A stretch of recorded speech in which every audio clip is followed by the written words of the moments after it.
분석을 위한 파이썬 프로그램 과정 강의를 진행해 보도록 하겠습니다. 여러분 안녕하십니까? 저는 정은희 강사입니다. 여러분 이렇게 만나 뵙게 되어 반갑습니다. 자, 데이터 분석하면은 여러분 떠오르는 하나의 키워드 뭡니까? 빅데이터.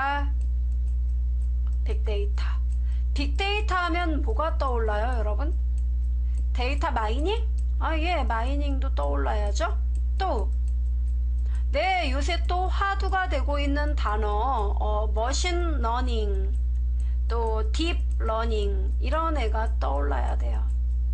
그럼 머신 러닝, 딥 러닝 이 내용과 또 연관지어서 생각을 하면 당연히 AI가 떠오를 거예요. 인공지능. 그리고 인공지능과 함께 또 떠오르는 강력한 단어 4차 산업혁명. 그죠? 자, 4차 산업혁명 여러분 그렇습니다. 지금이 바로 4차 산업혁명 그것을 눈앞에 두고 있다. 이렇게 이야기를 하죠. 4차 산업혁명 때는요. 누가 그렇게 이야기를 하더라고요. 얼마 전에 신문에서 봤는데 이제는 농업인들도 4차 산업혁명 때는 농업인도 데이터 분석을 할 줄 알아야 되고 공장에서 기계를 가동할 때도 데이터 분석은 당연히 필수가 되고 있다라고 이야기를 합니다. 그러니까 결국은 요새 우리가 알고 있는 그런 내용들만 봐도 그래요. 대부분 우리는 데이터의 홍수 속에 살고 있습니다. 이 데이터 분석에서 뭡니까? 실제로 분석을 함으로써 그 흐름을 알 수 있는 거죠. 예. 그래서 데이터 분석을 통해서 어떤 딱 정해진 어떤 현상이 아니라 지속적으로 변경되고 있는 어떤 흐름을 캐치한다는 것이죠. 자, 그렇다면 데이터 분석을 하기 위한 여러 가지 프로그램 언어가 있어요. 그 중에서 우리는 파이썬과 데이터 분석이 어우러졌다는 것입니다. 자, 그럼 데이터 분석을 위한 파이썬 프로그램 과정 개요, 인트로 함께 이야기해보죠. 자, 이번 시간에는 데이터 분석을 위한 파이썬 프로그램 과정 도대체 어떠한 내용을 담고 있는 거고 데이터 분석이라는 것, 즉 우리가 얘기하는 데이터 분석은 5개의 데이터 놓고 분석하는 건 아니죠. 예, 대량의 데이터를 염두에 두고 있습니다. 그렇다면 그 대량의 데이터 뭐라고 부르죠?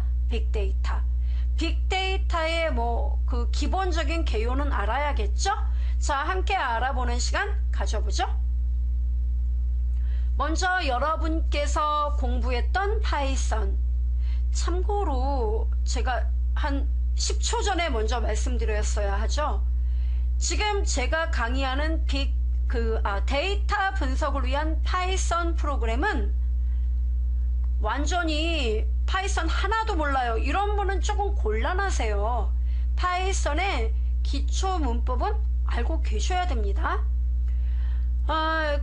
여러분께서 배워보신 파이썬 어떻든가요? 쉽죠? 쉬워요. 그리고 또 얘는 뭡니까?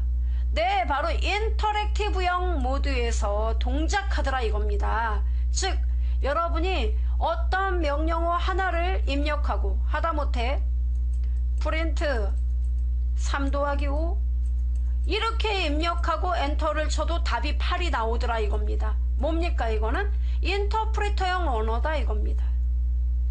그래서 프로그램 초보자도 아주 쉽게 배울 수 있었습니다. 그래서 이거는 파이썬은 아주 어린 우리 교육기관 초등학생용 파이썬도 나와 있어요. 그렇다고 이 언어가 또 만만한 언어는 아니에요. 굉장히 정교한 과학기술 계산도 가능한 언어입니다. 그리고 얘는 정말 대단한 것이 다른 저수준 언어, 뭐 C, 뿔뿔이니, 포트란이니 이런 언어들 있죠. 이런 언어들과도 호환이 아주 잘 되고 있어요. 그러니까 이런 언어들 안에 라이브러리 같은 것들을 끼워서 함께 돌릴 수 있는 언어가 바로 파이썬이에요. 그리고 여러분 이 파이썬은요, 사용 범위가 굉장히 넓어져 가지고 이제는 머신러닝, 빅데이터 분석에도 얘를 이용하는데 주저함이 없어요. 왜? 파이썬이란 프로그램 언어에, 그러니까 얘가 기본적으로 갖고 있는 내장 패키지가 있어요.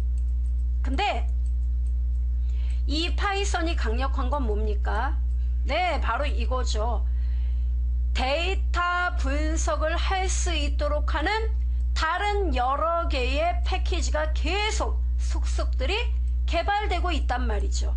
그런 애들을 결국은 뭡니까? 임포트 시켜서 돌리기만 하면 되니까.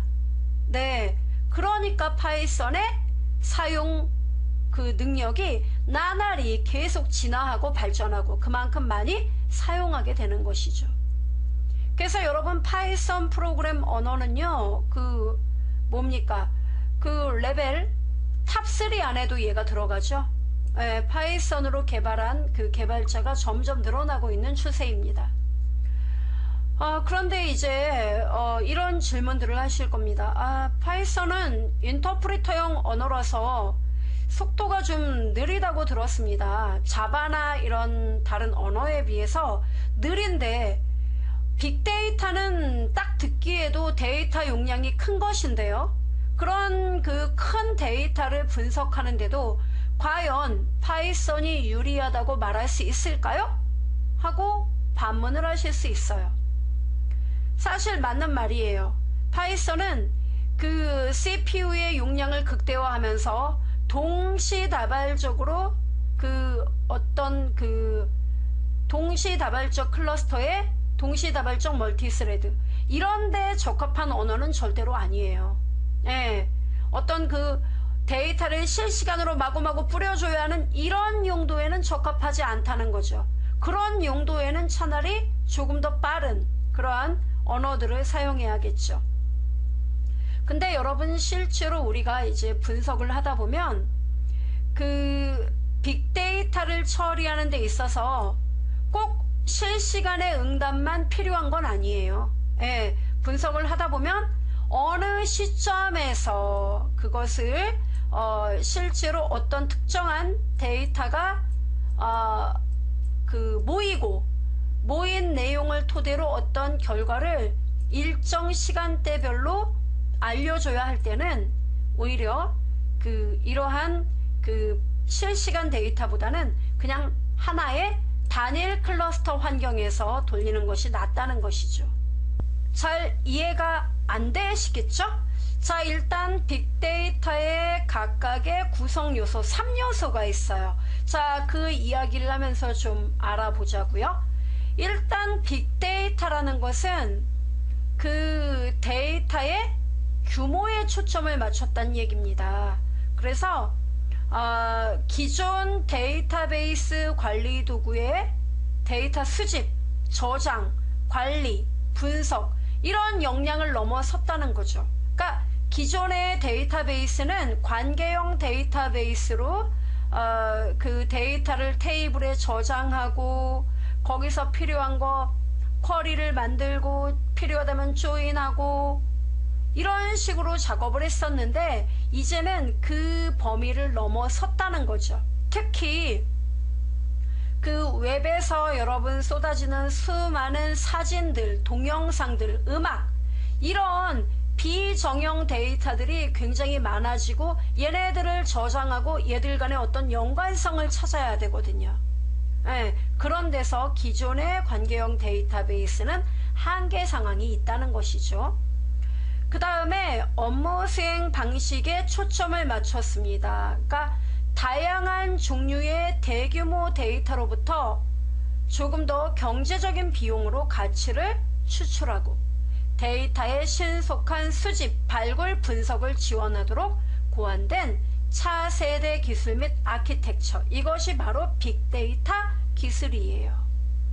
자, 그리고 우리가 보통 빅데이터를 이야기할 때 크게 세 가지 요소로 설명을 할 수 있습니다. 자, 그 세 가지